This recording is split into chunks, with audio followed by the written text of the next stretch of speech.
Let's go to a neighborhood spot with a swanky and storied pedigree. The menu at Checker Hall blends Mediterranean flavors with coastal California cuisine, all within a luxurious ambiance. California Live's Amber Pfister is at Checker Hall in the Highland Park area of Los Angeles. Now, Amber, I hear the building they're in has quite the history, right? Yes, it does, Jess. Actually, this building that we're in here in Highland Park is 100 years old. But Checker Hall takes up the second floor, and my gosh, they have done such a good job. A couple years, they revamped it. It's so elevated and beautiful. Now, every weekend they have live music, including jazz. And if you take a look at some of the walls here, what I love is that they show artists' work here, right here from Highland Park. So if you're an artist, you could see your work right there on the wall. But here, to tell me all about it, is my friend Gabe. How are you? I'm great. Good. Welcome. Well, thank you. Thank you. Gabe, if I were to explain this to someone and tell them all about Checker Hall, it's very hard for me to pinpoint exactly because I feel like I've been transported to another time, but it's still modern. I feel like I could be New Orleans, but also Morocco. You nailed it. It is so cool.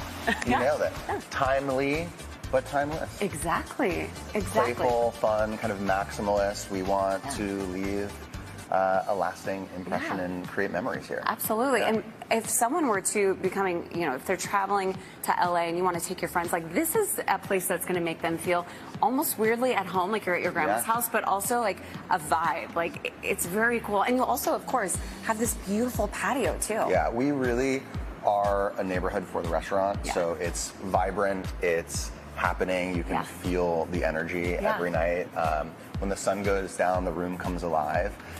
And we really look to integrate food and music and play, warm, hospitable hospitality, and, make you want to come back again and again. Well, I definitely want to come back after being here, mostly because I've already tasted some of the food, and it is chef's kiss. I'm so glad. Well done. Thank you. Speaking of, it's almost hard to narrow down exactly what the food is, although I know it's Mediterranean, but it's playful. There's a lot of fun dishes. Yeah, so I mean, here we have a spread of our food. Nearly every table gets the whipped feta. This is a seasoned labna with some marinated feta. This sauce in the center is caramelized honey, tamarind, brown butter, and a little secret something. We finish it with some urfa chili, and you dip in our house hot za'atar pita. We have our tahini and baba ganoush, which is more of a sort of Turkish take on baba ganoush, so a little less traditional than what you see on most menus. And of course, a classic hummus with some crispy chickpeas and a little bit of green zhoug. This is sort of a highbrow, lowbrow dish, if you will.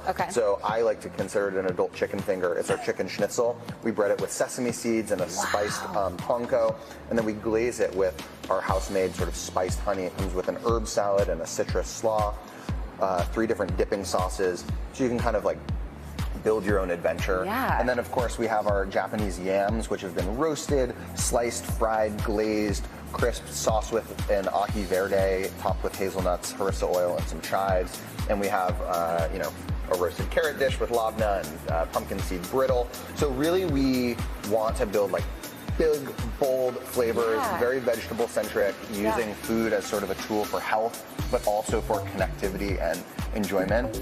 And there we have it. And we match it with really beautiful, exciting, and eclectic cocktails that pair really well with the food as well. You cannot forget the cocktails, because these truly, I mean, these alone are also so beautiful. It's almost art. Like everything here on this table is art. And of course, the whole building. I mean, the whole building has such history to it. Thank you. And I just like what you've done. It's a 100-year-old Masonic lodge. The bar is in the shape of the compass. This room was used for who knows what, but now it's used for, dining. We have a 500-person music venue next door. So, if you walk into the building, it's really like a pulse of the neighborhood and something that I think, people really dig on. So I think so too. And you mentioned too, of course, you can make reservations, but you always leave a little bit of room for people to walk in, because that's what this neighborhood bar is all about. It's about coming in, being inviting, being inclusive. Listen, I have to try the whip. Let's sit down. This is. I recommend, ripping a little bit of this pita and like getting in. But I mean, look at me, I'm like just going straight in. If you're kind of lady, then that's fine too. Yeah, very nice. Perfect. Thank you so much for having me. And by the way, this is their second day starting with lunch. So don't well, don't come now. Let me finish this roast. But make sure you check it out. Gabe, thank you so much for bringing me to Checker Hall. Jess, I got to go. I got a lot of stuff to eat. We'll let you finish, lunch, and then we'll show up dinner. for lunch. So thank See you soon.